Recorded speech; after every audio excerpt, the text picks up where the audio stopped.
오늘은 디모데 전서 제목은 경건의 비밀입니다. 디모데 전서 3장 16절 우리 함께 합독 먼저 해보겠습니다. 찾으셨나요? 시작. 그도다 경건의 비밀이여 그렇지 않다 하느니 없도다. 그는 육신으로 나타나신 바 되시고 영으로 의롭다 하심을 받으시고 천사들에게 보이시고 만국에서 전파되시고 세상에서 믿음 받으시고 영광 가운데 올려지셨느니라.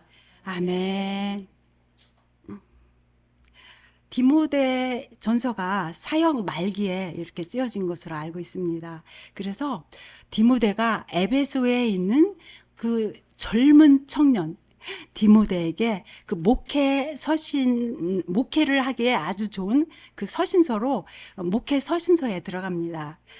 그래서 저는 이 디모데 전서를 읽으면서 경건의 비밀을 각 장마다 모든 사람들이 받을 만한 말씀이다라는 거가 계속 중복돼서 나오는 걸 보면서 그러면 각 장마다 이 모든 사람들이 받을 만한 것이 무엇인가 이렇게 살펴보면서 그 경건의 비밀을 6가지로 한번 찾아보았습니다.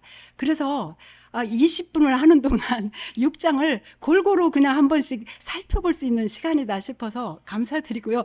여러분 조금 지루할 수도 있습니다. 그런데 하나님 은혜가 뭘 얘기해도 여러분들한테 다 은혜로 다 들리시기를 바라는 마음으로 여기 섰으니 주님 도와주세요. 예. 그래서 1장을 한번 살펴보겠습니다. 1장에는 그 경건의 비밀 6가지 중에서 죄인의 구주 예수 그리스도라는 것으로 저는 그 의미를 담아봐서 1장 15절을 한번 보겠습니다. 1장 15절 함께 읽어볼까요? 미쁘다 모든 사람이 받을 만한 이 말이요 그리스도 예수께서 죄인을 구원하시려고 세상에 임하셨다 하였도다. 죄인 중에 내가 계수니라. 아멘. 우리 주님이 이 땅에 오실 때 의인은 하나도 없나니 죄인을 구원하시기 위해서 오셨다고 이미 말씀을 하셨습니다. 역으로 이 땅에 의인은 한 사람도 없다라는 말씀입니다. 용서받은 죄인 또 용서받지 못한 죄인일 뿐입니다. 그래서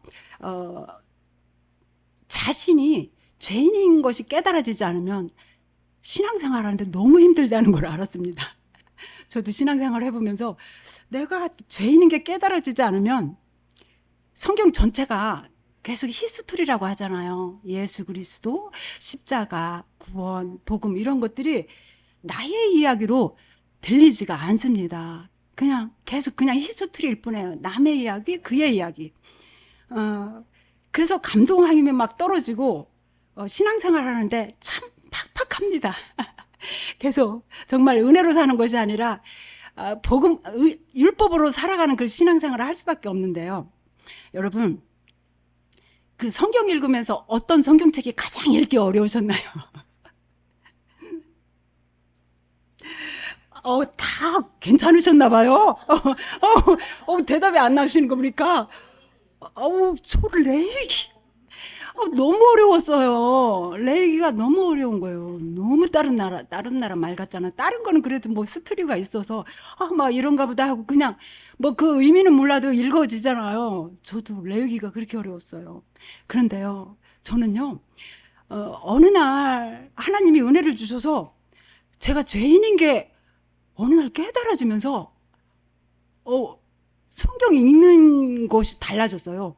레위기가 이렇게 감동이고 레위기가 읽어지기 시작하는 거였었어요.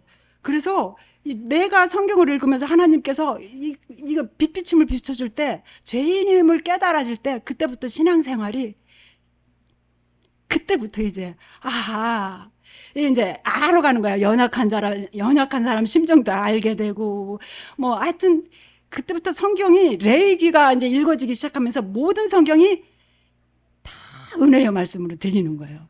내가 죽어야 될 자리에 우리 주님이 저렇게 죽으셔서 나에게 생명을 주셨구나라는 것을 그때 경험을 하면서 성경 읽기에 그때부터 홀리게 됐던 것 같아요. 그 어느 날 그랬던 것 같아요.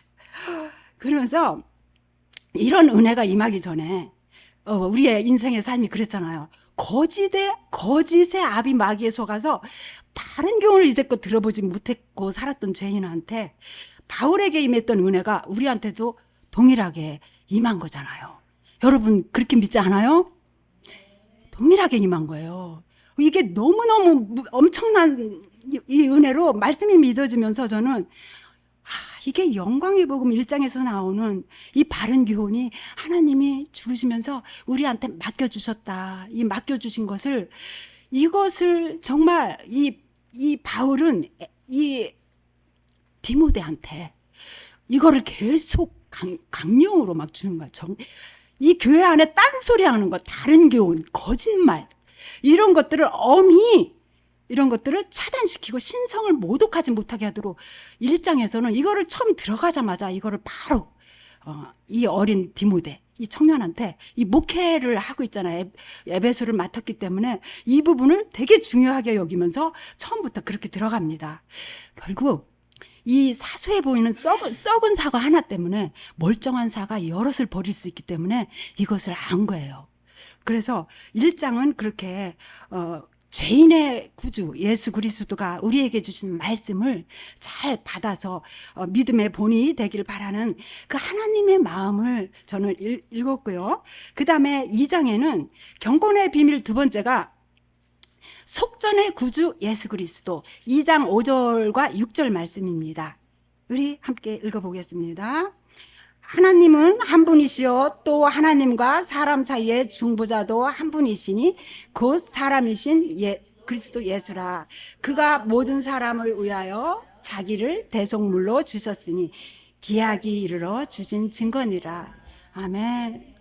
예수 그리스도 우리 주님이 하늘과 우리 사이에 딱 중간에서 중보자가 되셨습니다. 속전이 되셔서, 그래서 지금도 우리가 얼마나 좋은지 몰라요. 하늘을 위해서 언제나 우리의 변호를 하시고 또 대언자가 되시고 중보자가 되셔서 그것을 근거로 우리는 중보자의 삶을 살아야 됨을 2장에서 저는 이렇게 생각하게 됐습니다. 주님이 십자가 위에서 그 해산의 고통으로 우리를 낳아주셨거든요. 그래서 그 동일한 삶을 우리도 살기를 바라는 그 마음이 있습니다. 2장의 15절을 보면 그러나 여자들이 만일 정숙함으로써 믿음과 사랑과 거룩함에 거하면 그의 해산함으로 구원을 얻으리라. 예, 그렇습니다. 똑같은 삶을 우리는 살 수밖에 없는 한 생명입니다. 주님과 그 안에서 하는 삶인데요. 신앙생활이 계속 나만 위한 신앙생활을 저도 계속 살고 이 눈이 열려지지가 않는 거예요. 다른 사람한테 가지 못하고 나 안에 있는 그 테두리 안에서만 신앙생활하기가 바빴고, 그런데 이제 어느 날 하나님이 계속 조금씩 눈을 벗겨주시면서 눈을 들어서 이제 다른 사람 지체들도 보게 하고 또 공동체를 생각하는 마음도 주시고, 이렇게 하면서 이렇게 하나님의 은혜는 하나님의 자녀를 그렇게 세우시고 양육해 가시는 것 같습니다. 그래서 우리 지금 저희 공동체 안에도 이 3.1 기도 같은 것은 나중예사의 좋은 예라고 저는 생각을 하고 있고요. 참 어렵잖아요. 이 기도라는 것도 금방 아침에 일어나면 막 기도 금방 안 되잖아요. 안에서 밀고 당기는 싸움이 있어요. 이게 쉽지가 않아요. 근데 공동체에서 뭔가가 하고자 하는 방향과 그 목적이 있어서 가는 거라면 내 생각 내려놓고 나는 죽었고 내 안에 주님이 원하시는 쪽으로 나아갈 때 하나님은 엄청난 유익을 주십니다. 공동체도 건강하게 세워질 수 있고 결국은 다 같이 하나님이 성장시키고 성숙시키는 것 같습니다. 기도하시는 여러분을 사랑하고 축복합니다. 예. 3장 16절입니다. 다음은 3장에서 그 부활의 구주 우리 주 예수 그리스도입니다. 경건의 비밀이 여기서 아주 그 큰 핵심입니다. 너무너무 커서 크도다라는 이런 단어로 시작을 하는데요. 사람의 언어로 담아낼 수가 없습니다. 하나님이 죽으셔서 부활하셨다는 것, 그 부활의 그 영이 우리 안에 들어오셨고 우리의 안에 믿음의 비밀을 가지게 됐다는 것입니다. 그래서 이 3장에서는 우리가 하나님의 성전이 되었고 하나님의 집이 되었다는 이 놀라운 엄청난 이 은혜가 우리한테 임했습니다. 그래서 그것이 우리를 살게 하는 생명의 근원이 된 것을 감동하고 감격하고 감탄합니다.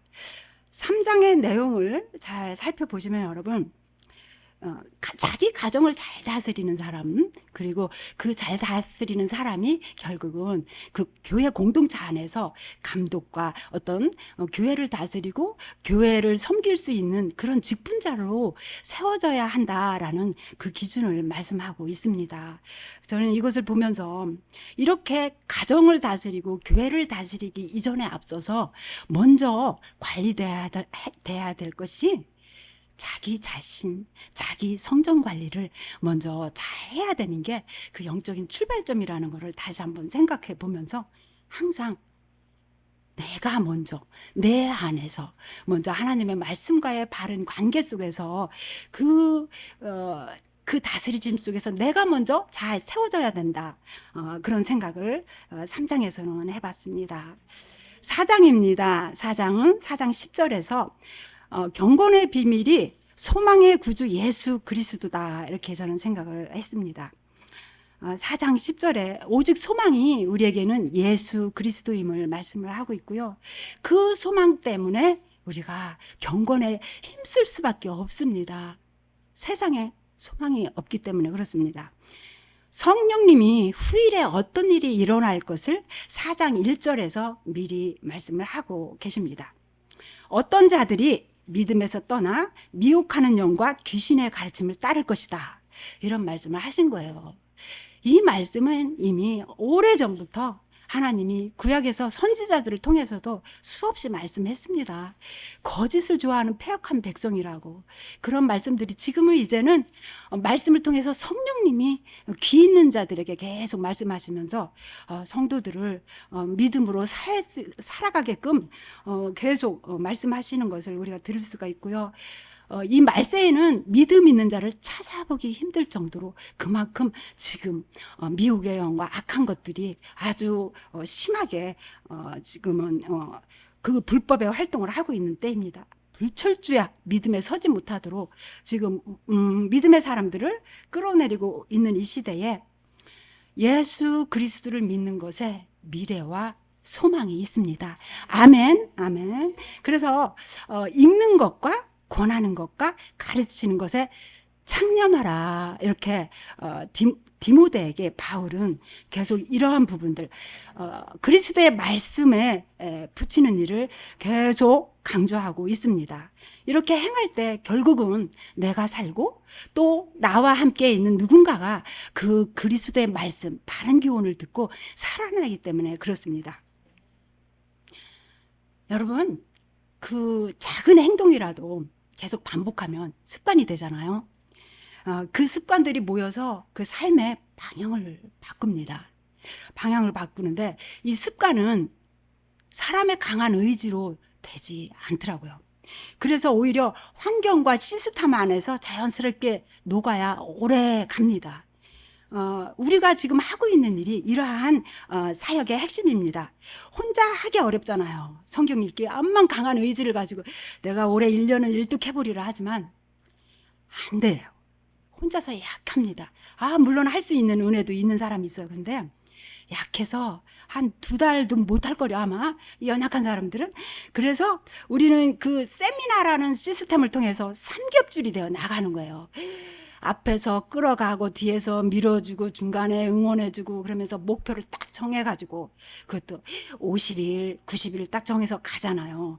이런 게 결국은 사람을 성경 읽게 하고 거룩한 루틴을 만들어 갑니다. 이러한 성경 읽기를 통해서 우리가 하고자 하는 것은 믿음을 회복하고 변화된 존재의 삶을 살게 하려는 것이 목적입니다. 이러한 변화된 존재의 삶이 여러분들 하는 사역에서도 많은 그런 열매들을 보면서 서로 많이 즐거워했으면 좋겠습니다. 5장입니다. 5장은 그렇게 변화된 존재의 삶이 그 사는 방법, 그것이 바로 임마누엘, 하나님이 우리 안에서 함께 사는 것인데요. 내 안에 구주 예수 그리스도입니다. 여기에 교회 안에 성도를 대하고 세우는 기준이 나옵니다. 거기에 보면 그 참 과부 이야기가 많이 나와요. 그리고 장로 이야기도 많이 나오고, 성도 안에 임마누엘 하신 주님이 삶 가운데 나타나는 삶인데요. 우리의 레전하우스의 이 사역은 그렇습니다. 주 예수의 마음을 품고 물질 구제 차원을 넘어서 곤핍한 자에게 그리스도의 말씀으로 어찌 위로해야 할 줄 아는 진정한 축복과 위로자의 삶을 우리는 항상 목적하면서 하나님의 은혜를 구하고 있는 우리들입니다. 경건의 이익을 도구로 사용하지 않고 또 그렇게 주님 앞에 또 그렇게 살 수가 없는 것은 주님이 모든 것을 다 아십니다. 마태복음 25장에 보면 양과 또 염소를 구분할 때가 있거든요. 숨길 수가 없습니다. 그런 거에 두려움과 경외함으로 하나님을 섬기고 살아야 하겠다는 생각을 합니다. 에피소드를 잠깐 말씀 들어보면, 여러분 여기에 보면 그 참 과부의 명단에 여러분 질문 한 가지 할게요. 루디아가 여기에 통과가 돼서 세워질까요? 안 세워질까요? 여러분 여기 안 읽어보셨어요? 참 과부로 교회 안에서 딱 섬겨주고 세워주고 교회에서 도와줄 참 과부의 대상자가 있어요. 여러분 저는 루디아는 탈락이에요. 왜 탈락인지 아세요? 저를 돌봐줄 자녀가 둘씩이나 있습니다. 이런 사람은 탈락이에요. 왜냐하면 더 성숙하고 더 보이지 않는 곳에서 진짜 하나님이 기뻐하시는 카운트하는 삶을 사는 사람을, 그런 사람을 도와주라는 거예요. 저 한 가지 통과되는 거 한 가지 딱 있더라고요. 나이가 60이 넘었다. 이거 그거 하나밖에 없어요. 보니까 하나도 내가 카운트 될 게 없어요. 어디 뒤에서 선한 일을 하나, 뭐 어디 가서 누구를 위로하고 살려주나, 제대로 하는 게 하나도 없는 걸 보고, 하나님, 저 괜찮아요. 저 지금이라도 할 수 있습니다. 이제 지금이라도 그런 삶을 살 기회를 주셔서 하나님 감사합니다. 이렇게 또 다시 한번 마음을 가져본 시간이 됐고요. 또 한 가지 조금 그렇게 기쁜 건 아니고 내 안에서 조금 하나님이 주시는 위로가 있었다면, 어제가 명절 준비를 하느라고 딸하고 마트를 갔잖아요. 제가 자비량 선교를 하겠다고 알바를 하잖아요. 그래서 이제 이번 명절만큼은 내돈내산 명절 준비를 주님이 벌게 해주신 돈으로 내가 이번에는 다 해보리라 해가지고 마트에서 시장을 딱 보고, 우리 딸도 같이 갔어요. 쫑쫑쫑 따라갔는데 이제 딱 카운터 앞에서 계산을 하는데 우리 딸이 또 막 카드를 내려고 이제 하는 거야. 그래서 이슬아 이번에는 내가 한다 딱 그랬어요. 그랬더니 엄마 내가 먹고 싶은 딸기하고 과자도 막 했는데, 그랬더니 다 계산할 거야. 그냥 다 이리로 가져와 하면서 딱 계산하고 종일 전 부치고 이제 밤에 잠을 자는데 정말. 근데 우리 딸이 갑자기 자다가 엄마 오늘 고마웠어요 그러는 거예요. 그래서 뭐가 고마워? 엄마 딸기 한 팩이 너무 비싸서 거기 엄마 이슬 딸기라고 있어서 이름이 나하고 똑같아서 엄마 내가 이걸 하나를 구입했는데 너무 비싼 거예요 엄마. 왕딸기라 그런지 너무 비싸서 들었다 놨다 했다가 엄마 결국은 가져왔는데 엄마가 계산해줘서 고마워요. 그래서 내가 그동안 얼마나 애들을 헐벗기고 못 먹이고 이래서 요거 그 11,000원짜리 딸기 앞에서 얘가 이렇게 고마워하나 싶어가지고 마음이 좀 짠한 거예요. 그랬는데 그 다음 말이, 이슬아 그동안 내가 너무 참 너한테 많이 잘해주지 못해서 미안하다. 그랬더니 엄마 그게 아니고요. 요즘은 엄마들이 돈으로 자녀를 부리고 돈으로 자녀들을 뭔가를 자꾸 그걸로 위세를 하면서 그렇게 한대요. 그래야 엄마 자녀들이 돈 때문에 엄마 말을 듣기 때문에 그렇대요. 그런데 엄마는 그렇지 않고 엄마는 최고예요. 그래서 이런 최고라는 소리도 하네. 그래서 그게 뭔데 그랬더니 엄마는 맨날 우리를 축복해주고 스카이 이즈 더 리미트 하면서 뭐 그레이스 비 위드 막 맨날 하면서 축복만 맨날 해주잖아요. 그런데 엄마 그게 그렇게 고맙고 그게 오늘따라 엄마한테 되게 고마운 마음이 들었어요. 이러는데 제 안에서 아휴 그래도 맨날 믿음 없고 맨날 소망 없어 보이는 애가 이런 소리를 하는 걸 보니 아 내가 믿음으로 더 살아야 되겠다. 그래도 소망이 있다. 하나님이 하실 일이 기대가 된다. 이러면서 어제는 그나마 위로를 받은 시간이었었습니다. 예, 과부의 명단에 올라갈 수도 있습니다. 이제 참 과부의 명단에 올라가리라. 우리 주님이 나중에 그 심판의 날에 참 잘했다 칭찬하는 주님 그렇게 될 수 있도록 도와주십시오. 마지막 6장 15절입니다. 재림의 구주 예수 그리스도 이게 마지막 경건의 비밀 여섯 개 중에서 마지막입니다. 언젠가 예수 그리스도가 구원의 완성을 이루실 것입니다. 그때 기약이 이르면 오실 것인데 그때는 만왕의 왕 만주의 주 이렇게 오시면서 우리는 그때 얼굴을 직접 볼 거예요.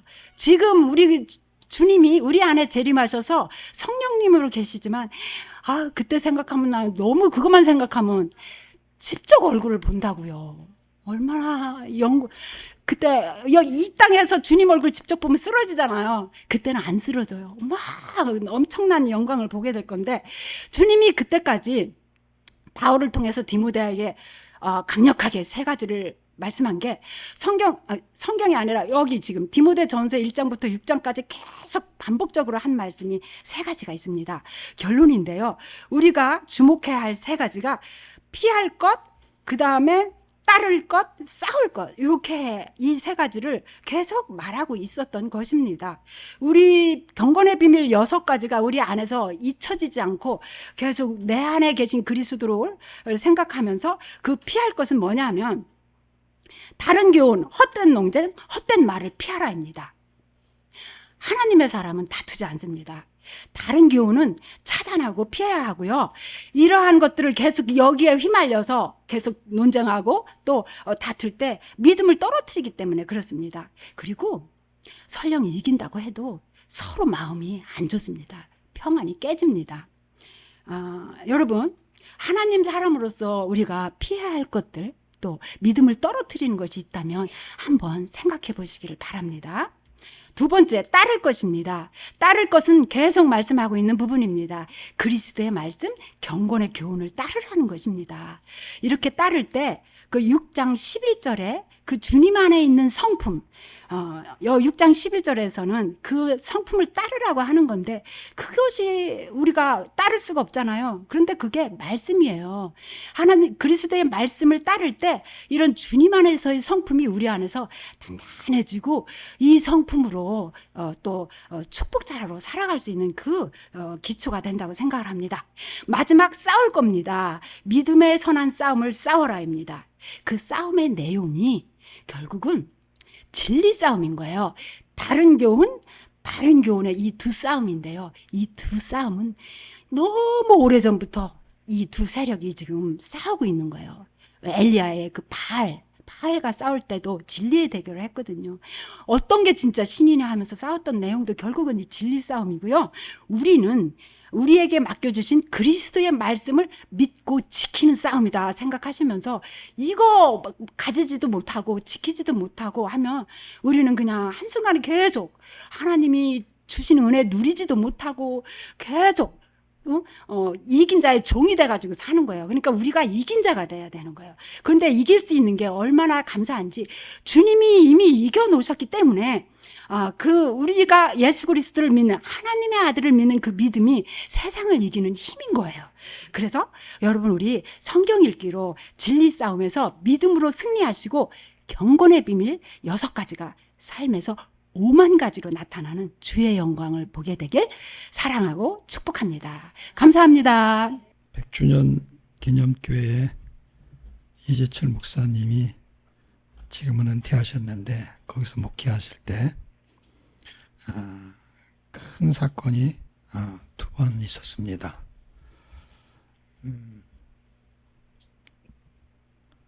초등학생들이 이제 교회학교죠. 교회학교 아이들이 수련회를 갔습니다.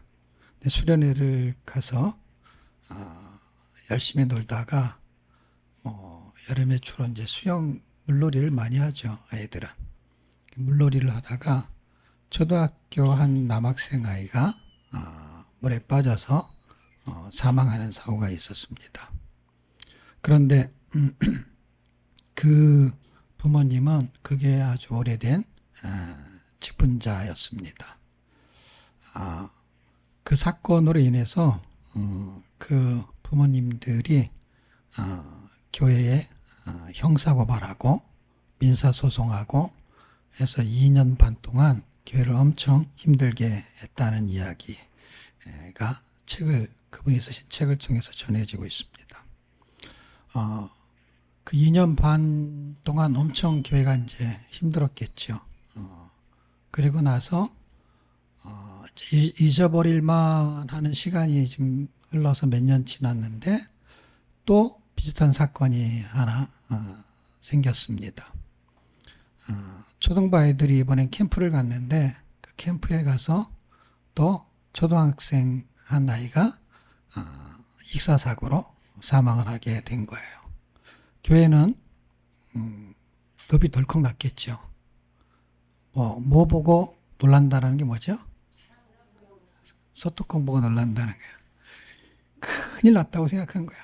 왜 큰일 났다고 생각하냐면 그 아이의 부모는 서리 집사야, 엄마가. 그러니까 교회 나온 지 그렇게 오래되지는 않은 사람이죠. 그리고 그 남편은 몇 주 전에 전도가 돼가지고 예수를 믿고 구원의 확신을 가진 지 채 몇 주밖에 안 됐어요. 기껏해야 몇 주, 4주만 한 달이니까 한두 달, 길면 서너 달, 그래봐야 이제 몇 주밖에 안 된 그런 가정이니까 교회는 엄청 걱정을 한 거예요. 왜? 오래된 직분자도 그 난리를 쳤는데 이 교회 나온 지 얼마 안 된 사람, 남편은 이제 초신자, 아내는 서리 집사. 서리 집사라는 얘기는 안수 집사하고 틀린 거 아시죠? 예, 아직은 좀 더 연수가 필요한 그런 분이죠. 장례 예식을 치르고 이제 마지막으로 이제 장제에 가면 하간 예배를 드리게 되죠. 하간 예배를 드리게 될 때에 아이 아빠가 메모지를 적은 거를 갖고 와가지고 읽어주는 내용이 있습니다. 그걸 제가 옮겨 적어놨는데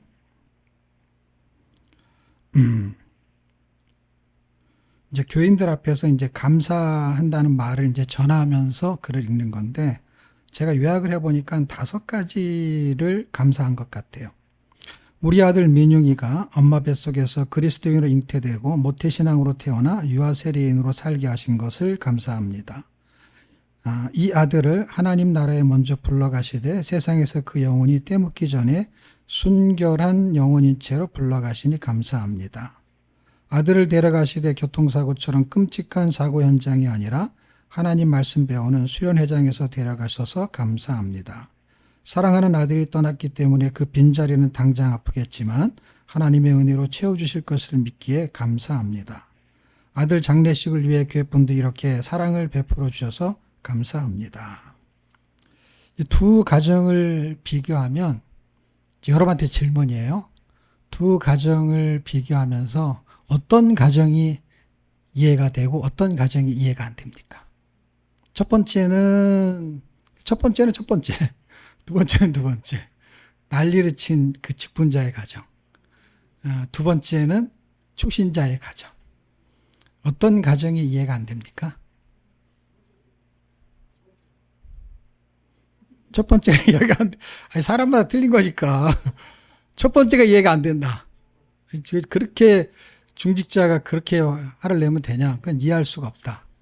자, 두 번째. 거의 비슷비슷한데, 저는, 그 직분자의 가정이 그렇게 하는 것은 어느 시각으로 보느냐에 따라서 이해가 안 될 수 있지만 이해가 될 수도 있어요.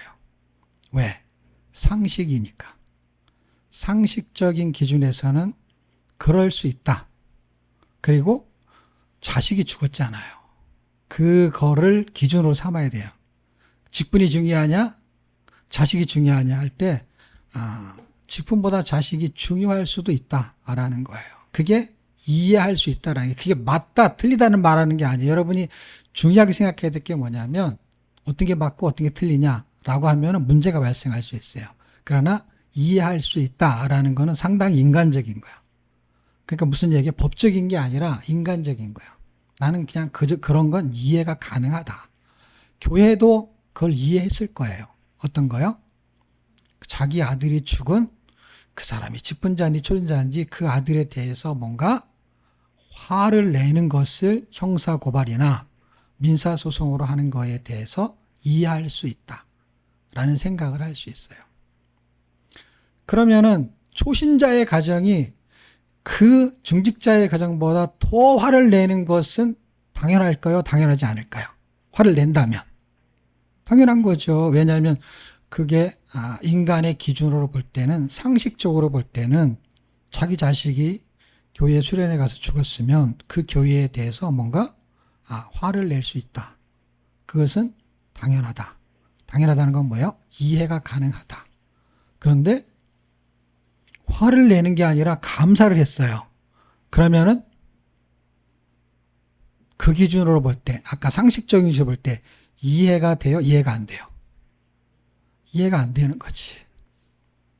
왜 이해가 안 되냐면 그렇게까지 안 해도 되는데. 자, 여기에서 사람들은 헷갈리기 시작합니다. 도대체 뭐가 맞는 거냐? 제가 지난주에 인생이 사는 동안에 먹고 사는 게 중요하다, 안 중요하다 할 때 중요하다 그랬어요? 안 중요하다 그랬어요? 중요하다 그랬어요. 근데 예수를 믿고 나면 더 중요하게 생긴다는 걸 말한 거예요. 사람들은 예수를 믿고 나면 먹고 사는 걸 안 중요하다고 생각하기 때문에 문제가 생기는 거예요. 왜? 먹고 사는 것보다 더 중요하다라는 걸로 이해해야만이 먹고 사는 것보다 더 중요하지 않는 사람을 이해할 수 있는 거야. 이해가 됐어요? 그러니까 무슨 얘기냐면 누가 맞냐 틀리다가 없는 거예요. 그 무슨 뜻이냐면 나는 이게 더 중요한 거야 라는 걸 발견한 사람이 살 때 그게 뭐가 중요하냐는 생각하는 사람이 볼 때 그 사람이 이해할 수 없는 사람이 되는 거야. 그런데 내가 이 사람이 이해할 수 없는 사람이 그러니까 이 사람이 볼 때, 세상의 기준으로 사는 상식적인 사람이 볼 때 이해할 수 없는 사람이 된 내가 이 사람을 이해하지 못하면 이상하게 되는 거야.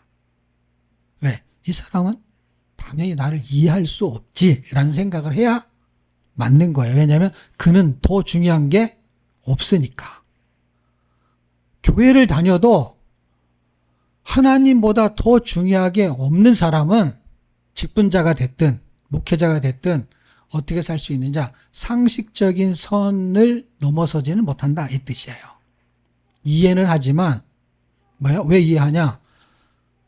이 사람과 같은 사람들은 다 화를 내겠지. 그러니까 당연히 이 사람들을 이해하겠지. 어떤 사람? 이 사람과 같은 종류의 사람들은 이 사람의 말을 다 이해하겠지. 그런데 문제는 어디에 있느냐? 이쪽에 있는 사람들이 이 사람을 이해하지 못하면 이상한 사람이 되는 거야. 이걸 이해해야 돼. 자, 보세요. 예수를 만나기 전에 나의 삶이 중요하다고 생각하는 사람들은 다 똑같은 생각을 갖기 때문에 이해할 수 없는 게 다 이해할 수 있어. 어느 선 범위 안에서까지는 거의 다 이해가 돼. 왜? 같은 종류니까. 그런데 이렇게 살다가 이런 사람들 중에서 어떤 사람이 예수를 믿어서 하나님의 나라, 그 다음에 내가 죽어도 더 중요한 어떤 영생 이런 거를 발견한 사람이 먹고 사는 것은 당연히 중요한 건데 더 중요한 것을 발견했어요. 그래서 이 삶을 살아가면서 더 중요한 거에다가 에너지를 쓰면서 살고 있는 사람들이 교회를 다니는 사람들이에요. 그 교회를 다니는 사람들에게 바울이라는 사람이 목회 서신을 쓰면서 누구에게? 디모데에게 직분을 갖게 될 때에는 뭐가 있어야 되느냐? 믿음의 비밀이 있어야 된다. 그거는 경건의 비밀처럼 신비한 비밀이다. 왜? 영어 성경에는 그걸 뭐라고 말하냐면 beyond all question, 모든 질문을 넘어서, 다시 말하면 질문할 여지가 없이, 말할 것도 없이 The mystery is great. 무슨 얘기냐면 우리가 보는 그 3장 16절의 경건의 비밀을 The mystery, 시크릿이 아니라 미스테리로 번역하고 있다는 거예요. 신비하다는 거예요. 여러분, 직분자의 사람들은 상식적인 것으로 대입을 했고 초신자는 신비한 믿음의 비밀을 갖고 있었던 거예요. 제가 얘기하고 싶은 거는 누가 맞냐 틀리냐가 아니라 이 사람은 비밀이 있었던 사람이고 이 중직자는 믿음의 비밀이 없는 거예요.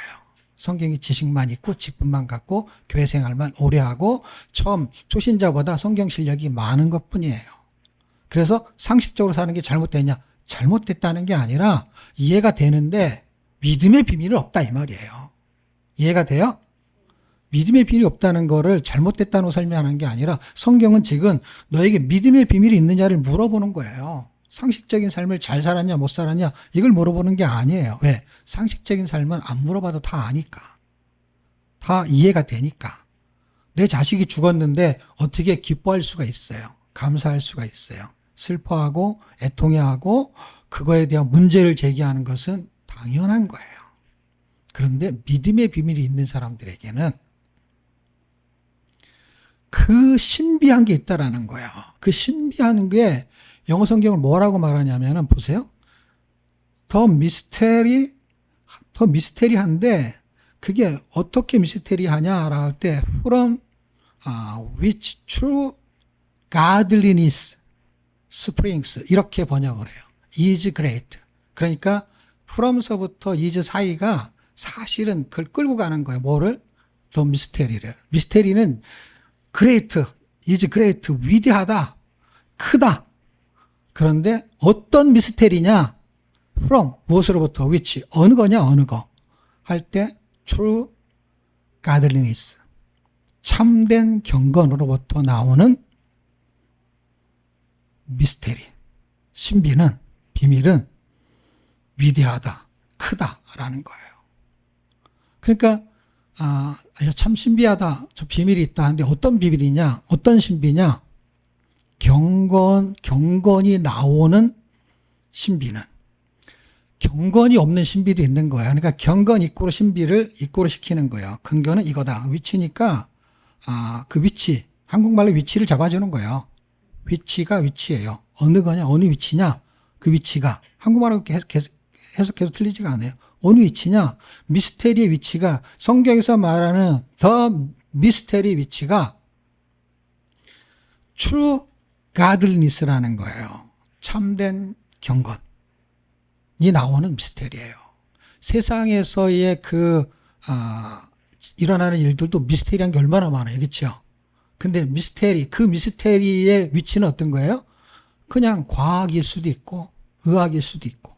근데 이거는 true godliness, 참된 godliness. 그래서 true는 참된 건데 뭐 그 true를 도투 난투 상관없지 뭐. 다 이렇게 수사하는 거니까. 그러니까 true godliness 있을 때 godliness가 중요한 거예요. 미스테리와 이꼬로 되는 godliness는 어떤 godliness냐? 하나님이 있는 사람에게로부터 나오는 신비는 위대하다라는 거예요. 그 하나님이 있는 사람으로부터 나오는 그 대명사인 예수 그리스도는 어떤 분이었냐? 그 신비가 나오는 게 그는 육신으로 나타난 바 되셨고 하나님인데 사람이 됐고 영으로 의롭다 하심을 받고 육은 죽었지만 영으로 다시 살아났고 천사들에게 보이시고 만구에게 전파되시고 세상에서 믿음 바 되시고 영광 가운데 올리셨느니라. 승천하신 분이라는 거야. 이 세상에 오셔서 그가 죽으시고 부활하시고 40일 동안 사시다가 승천하시고 한 얘기가 그냥 여기 다 들어있어요. 예수님이 이 땅에 오셔가지고 승천할 때까지 얘기가 다 들어있는 그것이 경건의 비밀이라는 거예요. True godliness springs is great. 그래서 번역은 크도다 경건의 비밀이요 라는 문장이 제가 지금 읽은 내용이에요. 여기 이제 NIV 성경에서 말한 건데, 그러니까 그걸 어떻게 해석할 거냐. 경건의 비밀을 가진 자는 예수를 가진 자, 예수의 비밀을 가진 자, 그가 하늘에서부터 이 땅에 오셔가지고 다시 가신 그분의 보는 복음의 핵심을 갖고 있는 자들에게는 그걸 믿는 믿음의 비밀, 신비한 비밀이 있다라는 거예요. 우리는 그게 없는 거예요. 우리는 남들이 다 아는 학습을 통해서 알아진 예수의 지식을 아는 거예요. 몇 년도에 태어나서 뭐 공생의 생활을 사시다가 그분이 생활이 지금 뭐 옛날에는 3년 6개월인데 지금 뭐 1년 6개월이라고 하는 과학적 근거도 나오고 하는데 그게 뭐가 중요하냐고. 3년을 살았든 공생애를 말하는 거예요. 1년을 했든 그게 철학과 헛된 속이심은 아니지만 그게 지식에 매어가지고 헤매고 있는 거야. 네가 맞냐 내가 맞냐. 맞으면 어떻고 틀리면 어떨 건데 아무 상관없어요. 그리고 진짜 신앙생활 잘한 사람은 그런 걸 신경을 안 쓴다는 걸 아셔야 돼. 왜? 그 사람은 믿음으로 살아. 근데 믿음으로 못 사는 사람은 뭘로 사냐? 지식으로 살아. 그래갖고 머리만 아파. 그게 요즘 교회의 신앙생활이에요. 놀라운 일이 그 교회에 벌어졌어요. 단순한 사건을 볼 때 어떻게 살아야 되느냐 할 때 첫 번째 사람처럼 안 되고 두 번째 사람처럼 살아야 된다. 저는 그 얘기를 하자는 게 아니라 첫 번째 사람이고 두 번째 사람이고 두 가지가 다 있다는 걸 기억하셔야 돼요. 인간은 먹고 살아야 되는 존재로 만드셨다라는 거는 육신으로 만들었다라는 거예요. 영으로 만든 게 아니라는 거예요. 근데 영이 있다라는 거예요. 근데 그 영이 있으면 영화롭게 된다라는 거예요. 그거를 알아버리면 이게 지식이긴 하지만 이걸 알아버리면 육이 바뀌기 시작하는 거예요. 절제가 생기고 그 다음에 육신을 써야 되는 더 가치 있는 것에 의미부여가 되는 거예요. 그게 지식에서 오는 거예요. 여러분이 A라는 직장에 가면 10만 원을 줘요. B라는 직장에 가면 1000만 원을 줘요. 어느 직장에 가려고 노력할까요? 그렇죠. 그렇기 때문에 더 나은 지식이 생겨버렸어요. 영이라는 지식이. 그러면 육신이라는 이 지식에서 사는 거는 어쩔 수 없이 살지만 이 에너지를 가지고 B라는 곳에 가고 싶은 거예요. 에너지를 거기다 쓴다고요. 왜? 이게 더 유익이구나 하는 걸 발견했을 때. 근데 A라는 회사에 가는 사람이 있어요. 어떤 사람? B라는 회사에서 1000만 원 준다는 거를 모르는 사람들. 그 사람들은 A라는 세상에서 그냥 사는 거예요. A-, A2, A3 이런 데 가는 거예요. 이런 데. 그래서 그냥 A 중에서 좀 잘 사는 사람이 있고 좀 못 사는 사람이 있고 건강한 사람이 있어요. 그런데 B라는 걸 아는 사람. 그 사람들은 A에서 B로 가려고 해요. 그런데 A의 삶을 살아. 왜? 육신을 갖고 있기 때문에. 이게 그 경계선을 넘지 못하는 딜레마에 사람들이 빠지는 건데 그래서 제가 강조하는 이거예요. 중요하다는 걸 자꾸 인식시켜주는 거예요. 여러분이 먹고 사는 거 중요하고 잘 사는 거 중요합니다. 자꾸 이것 때문에 이걸 누르면 안 되는 거예요. 이걸 잘하게 만들어줘야 돼. 왜? 이게 수단이니까. 수단이 형편없으면 어떡하냐고. 병들어 괜찮은데 예수 믿으면 괜찮다. 맞는 말이야. 근데 병들고 가난하고 맨날 구제만 받아. 그러니까 건강하려고 하는 거는 오래 살려고 하는 게 아니라 하나님의 일을 하기 위해서. 오래 살 수도 있지만 다 오래 사는 게 아니에요. 건강하다고 오래 사는 게 아닌 걸 아셔야 돼요. 제가 옛날에도 얘기했지만 이건 직접 본 사례니까 더 좋은 사례는 얼마나 많겠어요. 제가 한 20년 전에 일본에 가가지고 선교사 집에 갔어요. 그 선교사들이 대여섯 명 갔죠. 그랬더니 이 선교사님이 저보다 나이가 많으세요. 근데 가방 메고 걸어가는데 우리가 쫓아가기가 힘들어. 엄청 건강한 거죠. 그리고 같이 갔던 우리 스승은 그분보다 나이가 더 많아. 그리고 이 당뇨에 걸려가지고요. 눈도 나빠져갖고요. 돋보기 읽다마는 걸 껴야 돼. 성경만 읽으시는 분이에요. 바람이 불면 이제 잡아줘야 돼. 이렇게 휘청휘청거려. 건강이 별로 안 좋은 거죠. 그분에 비하면. 그러니까 그 나이가 중간인 분이 건강이 제일 좋고 우리가 두 번째고 나이가 많지만 건강이 안 좋은 분이 있어요. 그리고 한국에 왔어요. 1년도 안 됐는데요. 연락이 왔어요. 그분 돌아가셨다고. 근데 바람이 불면 휘청거리는 분은 지금도 살아계세요.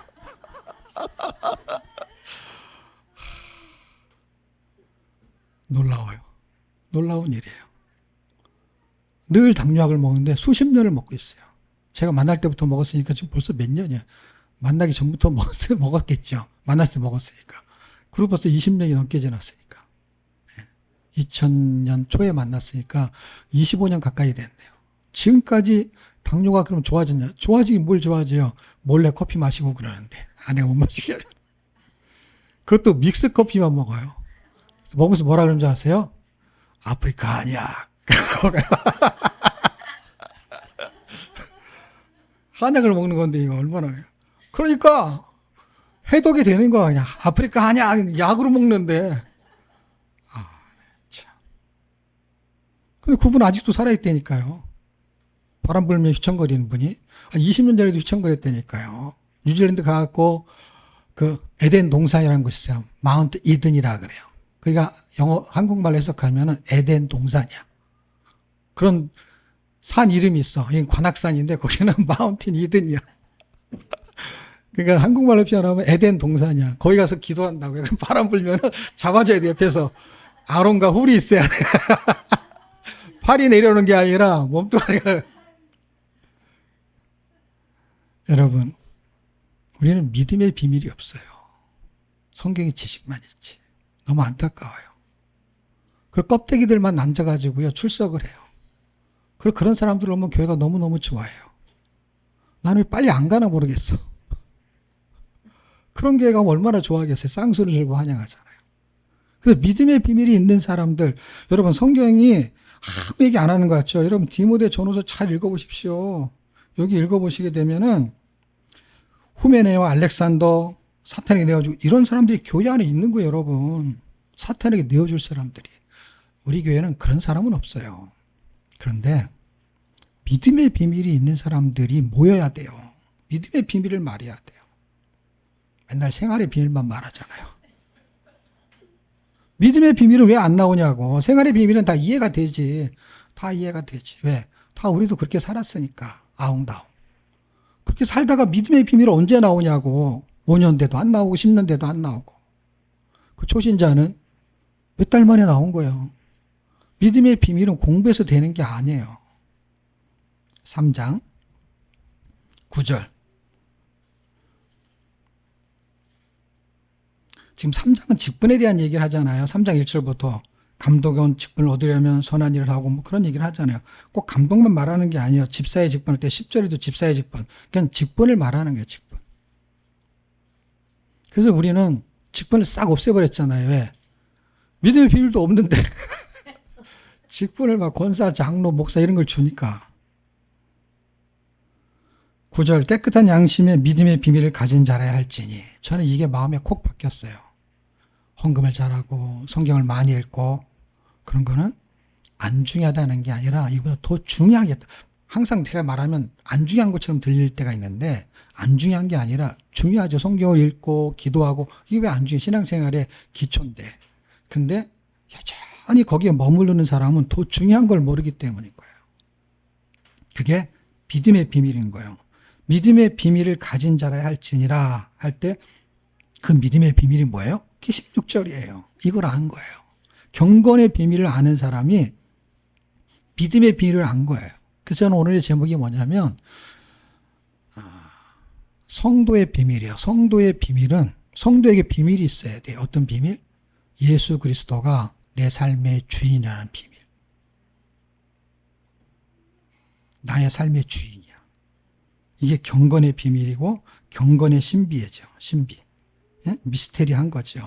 생각해 보세요. 초신자가 그렇게 장례식 때 감사의 표현을 5가지를 나열한다라는 거는 신비한 거예요. 그걸 제가 한국말로 이해할 수 없다라는 단어 쓴 거지 영적으로 해석하면 그걸 뭘로 표현해야 돼요? 신비한 거고 그 중직자는 당연한 거고. 근데 우리는 당연한 인생을 살다가 엄청난 은혜로 예수를 믿었는데 이게 다 빠져버린 거예요. 어느 날 교회가 이게 전부였거든요. 옛날의 교회는 신앙생활의 전부는 성경 공부가 아니라 성경 공부는 이거를 알아가는 게 성경 공부잖아요. 외우는 게 아니, 연대를 알아서 뭐 하는데, 그냥 남들이 아니까 그 사람한테 어떤 지도력을 갖고 뭔가를 하고 설명하려면은 그게 그냥 기본적인 지식으로 장착하는 수준에 불과한 거지. 그걸로 판가름이 나는 게 절대로 아니란 말이에요. 경우에 따라서는 그거를 몰라도 얼마든지 직분을 가질 수가 있는 거예요. 믿음의 비밀. 저는 두 가정을 보면서 상식적인 기준과 믿음의 비밀이 중요하다. 상식적인 건 설명할 필요가 없다. 왜 설명할 필요가 없냐? 성경 공부하는 거 당연한 걸로 알고 있고, 기도하는 거 당연한 걸 알고 있고, 그 다음에 신앙생활 잘하면 직분 받는 거 당연한 걸 알고 있고, 그 다음에 배고프면 먹는 거 당연한 걸 알고 있고, 신앙생활의 모든 것이 교회 나오면은 아무것도 안 가르쳐줘도 그냥 당연하게 알아지는 것들이 있어요. 근데 공부해도 알아지지 않는 게 있습니다. 그게 뭐예요? 상식적인 기준이 아닌 믿음의 비밀. 지난번에 우리가 설명했을 때 고린도전서는 십자가 하나님과 연결이 되는 사람들은 갈라디아에서 새로운 생명을 갖게 되고, 예비소서에서 그것이 자기의 사명을 붙잡는 사람들, 그 사람들이, 그 다음에 골로새서를 했나요? 골로새서는 성도의 실체에 대해서 설명을 했어요. 그 그리스도의 실체가 성도의 실체예요. 왜냐하면 내가 사람인데 내 안에 예수님이 들어오면서 내가 성도의 실체가 예수로 사는 생명인 거야. 성도의 실체가. 그 예수로 사는 생명이 빌립보에서는 창조적인 삶을 살아야 돼. 왜냐하면 나의 실체가 창조적인 인간이 되어버렸기 때문에. 그 창조자의 삶을 사는 거야. 어떻게? 빌립보서에는 복음에 합당한 삶은, 복음이 예수잖아요. 예수에 합당한 삶은 뭐예요? 하나님 나라에 합당한 삶은 창조자의 삶에 부합되는 삶이니까 창조적인 삶을 사는 게 복음에 합당한 삶이에요. 그게 기적적인 삶이라고요. 그게 뭐예요? 이 사람은 인간적인 삶을, 인간적인 삶을 합당하게 살았지만 복음에 합당한 삶을 살지는 못한 거예요. 왜? 감사는 없잖아요. 애통만 있잖아요. 애통만. 그러면 잘 돼야, 그러니까 그것이 꼭 이런 일이 생겨야 되느냐? 아니죠. 이런 일이 안 생겨도 확인이 된다니까. 어떤 일이요? 교회에서 조금만 힘든 일이 있거나, 아니 교회가 아니야, 직장에서 조금만 힘든 일이 있거나 그러면 당장 교회 와서 어떤 일이 발생해요? 상식적인 삶을 살아가지고 화내고 참지 못하고 한 게 금방 드러나잖아요. 그런데 생명을 잃어봐요. 그런 사람은 난리가 나죠. 형사고발, 민사소송 또 할 게 있으면 다 했겠죠. 할 수 있는 거를. 형사고발이라는 거는 감옥에 집어넣겠다는 얘기고, 민사소송은 돈을 뜯어내겠다는 얘기잖아요. 보상을 해달라는 얘기잖아요. 할 수 있는 건 다 하겠죠. 그런데요, 복음에 합당한 삶을 살아야 되는 사람은 누구냐면 중직자고 초신자다, 이 뜻이 아니라 복음을 가진 사람은 중직자든 초신자든 상관없이, 그런데 그게 대비가 되니까 너무 신앙생활 오래 했고 직분도 받았고 초신자는 직분도 별로 없고 교회 나온 지 얼마 안 됐고 하는 자가 대비가 돼서 그렇지 대비할 건 없어요. 왜냐하면 예수를 믿고 그 사람이 복음에 합당한 삶이 들어오면 그 사람이 교회를 아직 조금밖에 안 다녔든 직분이 있든 상관이 없는 거예요. 그런데 그 기준이 아니고 우리는 늘 직분자의 기준을 갖다 보니까 직분자가 그러는데 초신자 이러는데 이렇게 생각하는 거예요. 이거는 교회 다닌 지 얼마 안 됐고 오래됐다는 뜻이지 이건 중요하지가 않아요. 뭐가 중요하냐면 그 사람에게 믿음의 비밀이 있느냐 없느냐인데, 교회를 오래 다녔어도 믿음의 비밀이 없는 사람이 있고 교회를 다니지 얼마 안 됐어도 믿음의 비밀이 있는 사람이 있는 거예요. 그 믿음의 비밀로 기준을 삼아야 되는 거야. 근데 그게 공교롭게도 초신자인데 그게 나타난 거고, 공교롭게도 믿음이 좀 있다고 생각하는 어떤 중직자가 그게 안 나타나니까 이상하게 그게 이상한 거죠. 근데 당연한 거죠. 왜? 현대교회는 그렇게 돼버린 거니까. 옛날에는 예수 믿는 것 때문에 사자밥이 되었는데, 그런데 지금은 누가 그런 걸 하겠어요? 교회 나와서 유익을 얻기 위해서 교회를 나오는 거지. 나를 알아주라고 교회를 나오는 거지. 교회에서 내 이름을 높여주거나 교회에서 나를 칭찬하지 않으면 교회에서 칭찬해주는 교회를 옮길 수밖에 없는 그런 시대에 우리가 살고 있잖아요. 그래서 그 사람 눈치 보느라고 목회가 안 되잖아요. 그 사람한테 맞는 설교를 하잖아요. 예? 그럼 믿음의 비밀이 없잖아요. 그게. 그렇게 좋은 교회도, 그렇게 큰 교회도 믿음의 비밀이 없는 사람들이 직분을 자리를 차지하고 교회를 사건이나 위태롭게 하는데, 이렇게 조그만 교회는 의견 충돌만 나도 교회를 뒤집어 놓는다니까. 그게 제정신이 아닌 거죠. 사람이 좋은 건 그럴 수 있다. 그런데 믿음의 비밀을 가진 자는 그렇지 않은 사람도 있어요. 그런데 아무것도 아닌 의견 충돌 가지고도 그 믿음의 비밀이 없는 사람은 상식적으로만 해석을 하네. 그게 우리의 신앙의 모습인 거예요. 이게 남 얘기가 아니라 우리 얘기로 갖고 오는 거예요. 말씀 나눔 상식적으로 접근하면 안 돼요. 신앙이 있으면 믿음의 비밀로 접근해야 돼요.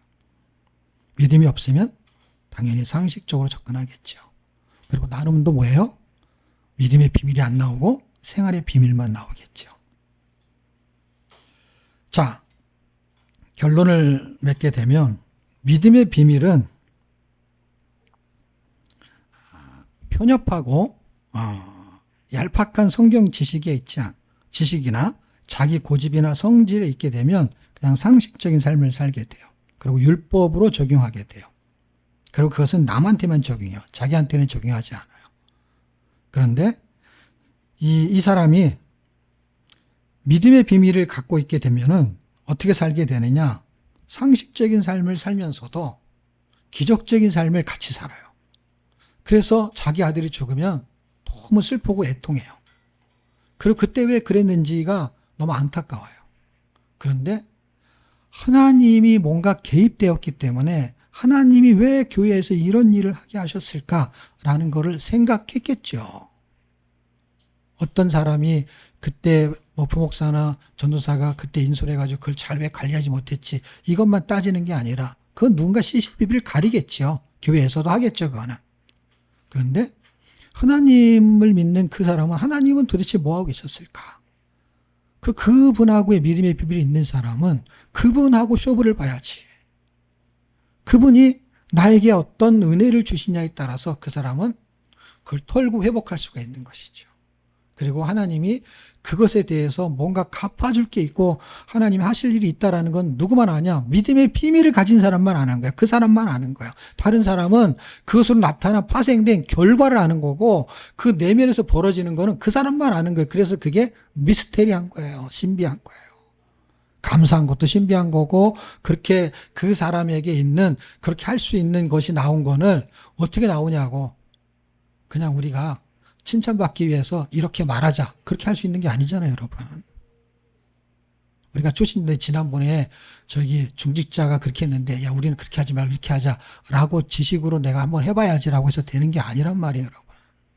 그게 믿음의 비밀이 있어야만 되는 거예요. 근데 우리는 야, 말씀을 나누고 음식을 나누고 하는 거에 우리가 좀 더 섬겨보자 라는 거는 억지라도 할 수 있는데 믿음의 비밀 없어도 할 수 있어요. 근데 믿음의 비밀로 거기서부터 출발해야 그것까지 할 수 있는. 아니, 아들이 죽은 거에 믿음의 비밀이 나오는 사람이 삶을 살 때 어떻게 나오겠어요? 야, 우리가 칭찬받기 위해서 이렇게 좀 도와자, 이렇게 하겠어요? 결국 무슨 얘기냐? 중직자는 칭찬받기 위해서 신앙생활을 한 거예요. 결론은. 섬기고 봉사하고 해서 중직자가 된 거잖아요, 여러분. 그냥 교회만 왔다 갔다 하는 사람이 중직자가 될 리가 없잖아요. 그러니까 거짓 신앙생활을 했다라는 판단이 드는 거야, 제 입장에서는. 그걸 그 사람이 누군지도 모르고 평가할 필요도 없지만 우리가 그렇게 될까봐 말을 하는 거예요. 그 사람을 빗대서. 우리가 지금 신앙생활하는 음식을 나누고 주일 예배 드리고 그 다음에 말씀을 나누는 그것이 믿음의 비밀로 나와주는 연습을 하지 않으면 언젠가 우리에게 그런 큰 일이 안 일어나서 그런 일이 없는 것 뿐이지 잘잘한 일들이 지금 우리에게 일어나고 있는 거예요. 믿음의 비밀이 있는 사람들은 인내하게 되고 사랑하게 되고 감사하게 되고 어떤 거 어려운 일이 있을 때 좋은 일이 있을 때는 당연히 감사가 나오겠죠. 기쁘겠죠. 우리 누디아님이 너무 잘 설명해 주셔서 내가 덧붙일 얘기는 없지만 성도의 비밀은 결국 믿음의 비밀이고 그것은 3장 10절로 연결이 되고 그 비밀을 가진 자는 상식적인 삶을 무시한다는 건 절대 아니라는 거를 이해하시고 이 목회의 목적은 1, 2장에서 하나님의 영광, 1장 11절에 영광의 복음이요, 2장 6절에 예수의 속전이요. 그래서 복음의 목적은 하나님의 영광의 복음을 통해서 사람들이 구원받는 걸 말하는 거예요. 그게 서론적으로 1, 2장이 진행이 되고, 그 목회의 목적은 성도의 비밀을 갖게 하는 거예요. 그래서 3, 4장의 본론으로 성도의 비밀은 3장 16절에 경건의 비밀이 있어야 된다. 그게 3장 전체 얘기가 그런 사람들이 직분을 받아도 받아야 되지 않느냐, 그 얘기를 하는 거예요. 그럼 직분이 없는 자는 아무렇게 살아도 되냐? 그 뜻이 아니라 성도는 믿음의 비밀을 가져야 되고, 만약에 직분을 준다면 그런 사람이 받아야 되지 않느냐, 이렇게 해석을 하셔야 되는 거예요. 직분을 안 가진 사람은 믿음의 비밀이 없어도 된다는 뜻으로 해석하시면 안 돼요. 성도는 누구나 믿음의 비밀을 가져야 돼. 그럼 믿음의 비밀을 가진 자 중에서 선택을 하는 거지, 믿음의 비밀을 가지면 다 직분이 되는 게 아니라고. 모든 사람은, 성도는 다 믿음의 직분을 가져야 되고, 그 중에서 직분자를 뽑아야 되는 건데, 지금은 선택의 여지가 없죠. 믿음의 비밀이 있는 사람 자체를 찾기가 어려우니까. 그리고 4장에서는 그 연습을 해야 된다는 거야. 경건에 이르기를 연습하라. 믿음의 비밀을 가진 자들도 연습이 필요하다는 것 같은 거예요. 경건에 이르기를, 예수에 이르기를 4장 7절. 그게 성도의 비밀이에요. 성도의 비밀은 나는 예수님과 이제 한 몸이야, 끝나는 게 아니라 연습이 있다는 거예요. 연습이. 계속 훈련이 되어지는 거예요. 성경 읽고 그렇게 살고, 기도하고 그렇게 살고, 인내하고, 주일날 여러분에게 닥치는, 여러분 이 꼴 저 꼴 안 보면 얼마나 편하네요. 딱 집에 가서 가만히 있으면.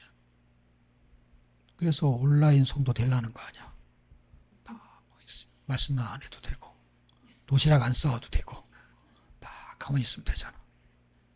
교회 굳이 나와가지고 식사 봉사해야 되고, 사람들 얘기 다 들어야 되고, 거기에 내 믿음의 비밀을 보여줘서 나도 변하고 그 사람이 변화되는 두 번째 설계가 진행이 되는 거예요. 여러분의 삶이 영적 예배예요. 영적 예배. 예배가 축도로 끝나는 게 아니라 축도로 또 시작하는 거예요. 어떻게? 삶의 예배가 시작되는 거예요. 아침 일찍 와가지고 일어나서 떡을 삶고, 여러분이 명절이라고 음식을 갖고 와서 사람들과 나누려고 하고, 그게 있어야 된다고. 도시락만 달랑 싸우는 게 아니라. 뭐 이렇게 자꾸 갖고 오라는 게 많아요. 초대교회가 그랬대잖아요, 여러분. 그 사랑이 없이 무슨 교인들을 사랑하냐고. 나눠주는 거를 지금 여기서 못하는데 뭐 어디 가서 선교를 한다 그러냐고. 다 보여주기지. 그거 들어줘야지. 나눠주고 들어줘야지. 그 연습이 필요하다고. 그게 성도의 비밀에서 출발하는 거야. 그 연습. 운동도 연습이에요. 연습. 신앙생활이 연습이라고. 연습. 저는 이걸 연습이라고 생각하고, 여러분이 그 현장에 오신 거예요. 집에 돌아가면 편안하죠. 내가 뭐 슬리퍼를 끌고 다니든 아니면 잠옷을 입고 돌아다니든 누가 뭐라 그랬어요. 자, 마지막 5장 6장은 결론이죠. 성도의 생활이에요. 5장은 공동체의 생활, 1장 2장 5장 1절 2절 3절 그 가정이고, 그 다음에 그 성도를 대하는 태도죠. 그 다음에 17절 그게 장로가 나오니까 이제 목회자죠. 성도와 목회자에 대한 태도들에 대한 신앙생활을 설명하고 있습니다. 그게 이제 5장의 이야기고, 6장은 5절에 경건의 이익. 결론은 뭐냐? 경건에는 유익이 있다 이거예요. 여러분이 나눠주는 거요. 받아먹는 사람들이 언젠간 받아먹기만 하는 게 아니라 언젠간 그 사람들이 사랑을 경험하는 거예요. 교회 와서. 이야, 내가 저 사람이 우리에게 새로 왔는데 그 사람 때문에 내가 이것에 도움을 받는구나. 내 이야기에 귀를 기울여주고 내 육신의 연약한 부분을 이것으로 채워주는구나. 그래서 집에 있는 걸 하나를 가져와서 나눠주는데, 교인들이 같이 사과를 깎아먹고 배를 깎아먹고 하는 그 모습을 보면서 새로 오는 사람들이 변화가 일어나는 거예요. 근데 새로 오는 사람들이 변화가 일어나는데 새로 오는 사람이 그걸 해. 그러니까 기존에 있는 사람이 변화가 일어나는 거예요. 근데 이해할 수 없는 일이, 그게 믿음의 신비에서 벌어지는 거예요. 누가 먼저라는 게 없다니까. 믿음의 신비는 초신자가 먼저 할 수도 있고 기신자가 나중에 할 수도 있어요. 그게 필요한 거예요. 그게 뭐예요? 유익이 있다라는 거예요. 유익이. 그 엄청난 유익이 있는 거를 위해서 우리는 싸워야 된다라는 걸 결론으로 맺고 싶은데, 그 싸움은 뭐예요? 선한 싸움인 것이죠. 그 선한 싸움은 뭐예요? 믿음의 비밀을 가진 사람은 믿음의 선한 싸움을 싸우는데 그 믿음의 선한 싸움이 결국 뭐냐? 말씀하고 부딪히는 싸움이에요.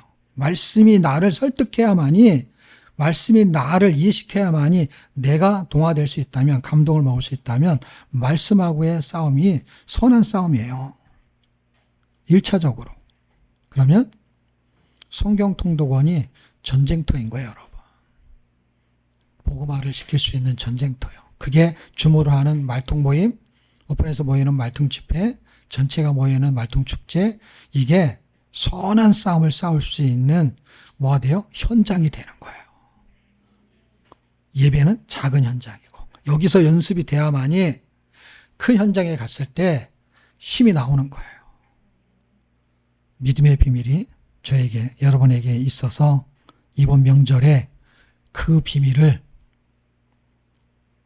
가족들에게 보여주는, 그래서 그 사람이 생각할 때 좀 이해할 수 없는데 저렇게 전을 붙이는데도 왜 얼굴이 이렇게 싹 올라가 있지?